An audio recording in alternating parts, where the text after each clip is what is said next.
Le président sud-soudanais Salva Kiir et le chef rebelle Riek Machar se sont rencontrés mercredi soir à Addis Abeba. Ils tenteront de ramener la paix dans leur pays, ravagé par la guerre civile depuis 2013. En RD Congo, le président Joseph Kabila va s'exprimer d'ici le 20 juillet devant le Parlement réuni en congrès. C'est en tout cas ce qu'a indiqué Obé Minakou, président de l'Assemblée nationale. Au Mali, la distribution des cartes d'électeurs biométriques pour la présidentielle du 29 juillet a débuté ce mercredi. Imprimées en France, elles ont été acheminées dans les préfectures du pays.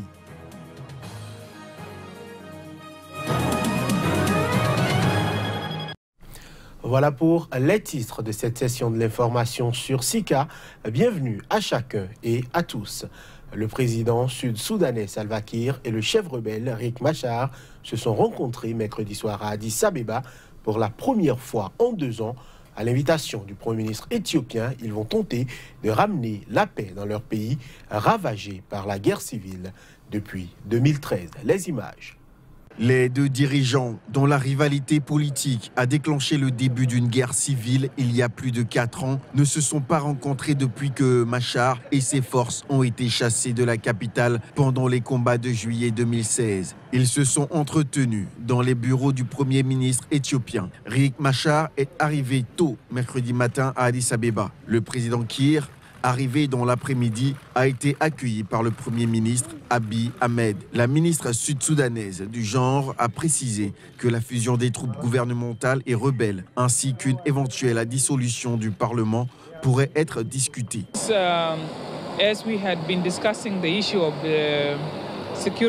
Pendant que nous discutons des questions de sécurité, nous avons des divergences sur le calendrier. L'opposition parle de 12 à 18 mois et le gouvernement parle de 120 jours d'intégration des forces. Et si nous prenons la période suggérée par l'opposition, c'est la même chose que la dernière fois. Il y a 2 armées et nous ne pouvons plus nous permettre d'avoir 2 armées au Soudan du Sud. Le conflit qui a éclaté en décembre 2013 en raison de rivalités entre les deux hommes a été marqué par de nombreuses atrocités, a fait des dizaines de milliers de morts sur une population de 12 millions d'habitants et provoqué une crise humanitaire catastrophique. Mis sous pression par la communauté internationale, Kiir et Machar ont été invités à Addis Abeba par le nouveau Premier ministre éthiopien qui préside l'autorité intergouvernementale, organisation régionale qui œuvre depuis de longs mois à réactiver le processus de paix. Le président congolais Joseph Kabila Kabange va s'exprimer d'ici le 20 juillet devant le Parlement réuni en congrès. C'est en tout cas ce qu'a indiqué le président de l'Assemblée nationale, une sortie à un moment décisif de la préparation des élections prévues le 23 décembre. Reportage.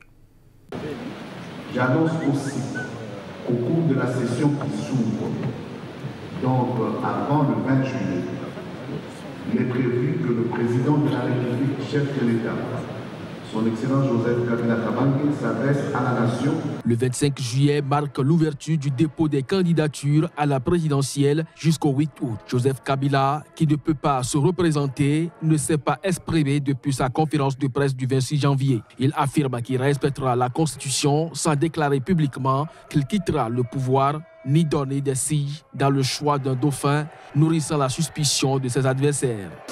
Il faut que le président Joseph Kabila, lorsqu'il va s'exprimer devant le Congrès, qu'il réaffirme qu'il y aura élection à la fin de l'année, c'est-à-dire qu'il y aura alternance. La deuxième chose, qu'il réaffirme et qu'il confirme qu'il ne sera pas candidat, que le président Kabila confirme qu'il ne sera pas candidat à un 3e mandat, parce qu'il y a beaucoup de questions, il y a un questionnement là-dessus qui n'a pas encore trouvé de réponse. La session extraordinaire du Parlement va examiner parmi 6 tests une proposition de loi garantissant le statut des anciens chefs de l'État, a ajouté le président de l'Assemblée en annonçant l'ordre du jour. Joseph Kabila, 47 ans, est à ce jour le seul concerné puisque tous les anciens présidents congolais sont morts. C'est une loi qui garantit l'après-mandat de tout chef d'État, en commençant par Kabila, qui est notre premier chef d'État élu.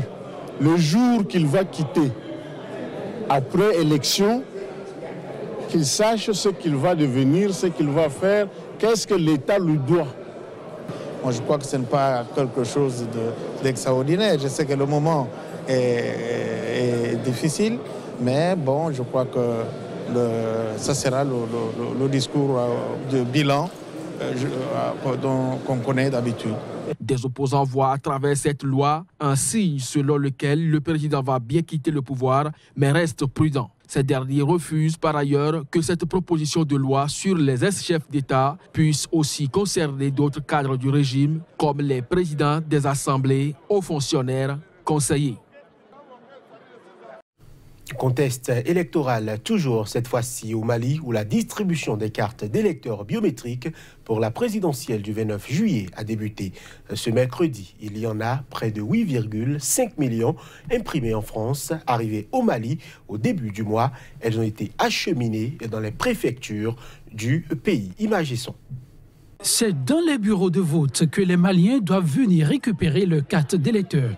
Il s'agit en général des groupes scolaires des communes. Chaque électeur doit présenter un document d'identité, passeport, permis de conduire ou carte NINA, afin de retirer le fameux sésame.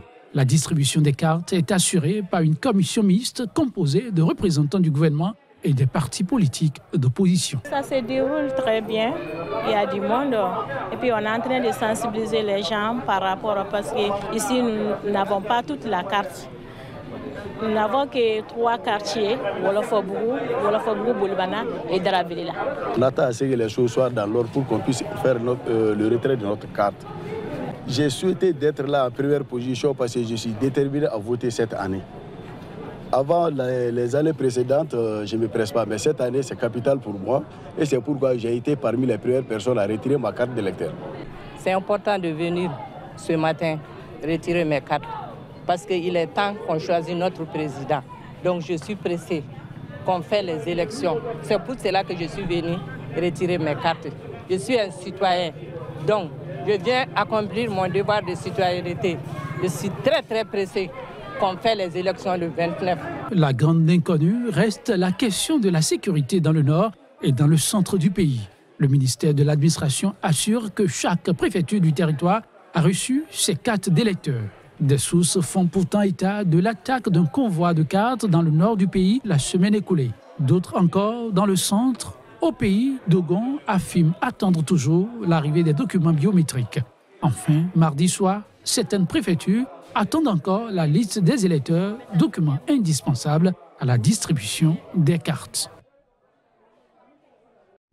Mesdames et messieurs, cette édition se poursuit. L'ancienne présidente du Malawi, Joyce Banda, récemment rentrée au pays après un exil volontaire de 4 ans, annonce sa décision de solliciter l'investiture de son parti pour l'élection présidentielle prévue l'an prochain. Elle a fait savoir lors d'un meeting de son parti. Plus de précisions à travers cet élément.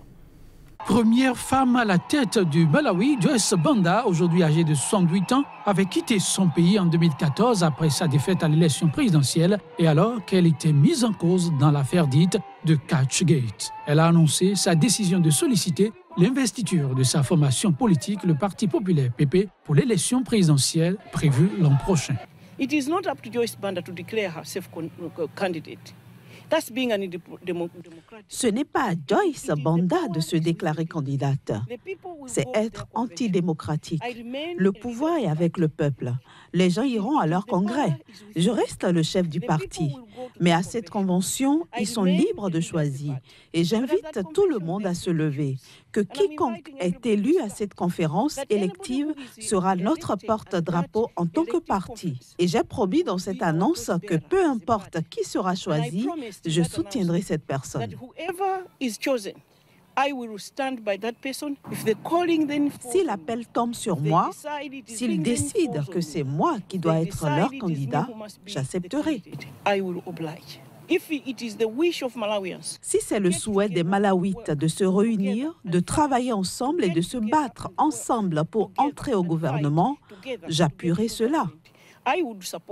La date du congrès du PP dont Joyce Banda a gardé la présidence n'a pas encore été fixée. Le scandale qu'elle a remporté a éclaté en 2013 alors qu'elle était présidente.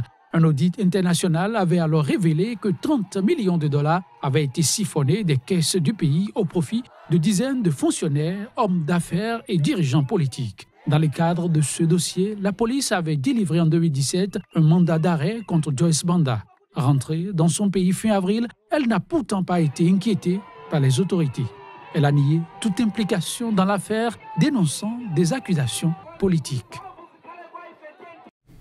Une commission tunisienne a proposé ce mercredi une panoplie de vastes réformes de société, parfois inédites dans le monde arabe, sur l'égalité dans l'héritage ou encore la dépénalisation de l'homosexualité. Des propositions qui lancent des débats de fond dans un contexte politique très tendu. Les précisions. Cette commission des libertés individuelles et de l'égalité Colibé a été créée en août 2017 par le président Bédi Caïd Essebsi. Il avait alors chargé un panel d'experts de proposer des réformes pour mettre l'arsenal juridique en conformité avec la Constitution de 2014 sur ces sujets. Après d'amples consultations, la Colibé a remis au président le 8 juin 230 pages de propositions modifiant notamment des principes inspirés du Coran. Quand on parle d'égalité entre citoyens et citoyennes, c'est l'égalité totale et intégrale. Quand on parle du respect de l'individu, ça veut dire qu'on doit aujourd'hui débattre, est-ce que la société a le droit de contrôle sur l'individu tant qu'il ne touche pas l'autre, tant qu'il exerce sa propre liberté avec lui-même, est-ce que la société... Donc on a un débat de fond. Ces propositions, saluées par des défenseurs des droits de l'homme, ont été qualifiées de terrorisme intellectuel par une fédération d'associations religieuses, tandis que des observateurs ont dit craindre leur instrumentalisation dans un contexte économique et politique tendu. Aucun calendrier n'a été évoqué et la Colibé, estimant avoir achevé sa mission, a indiqué s'en remettre au président pour les suites à donner au rapport. Le domaine d'intervention sera selon la nature du texte. Si c'est une circulaire, elle sera abrogée par une circulaire. Si c'est un texte de loi, il faut donc mettre en place un nouveau texte de loi.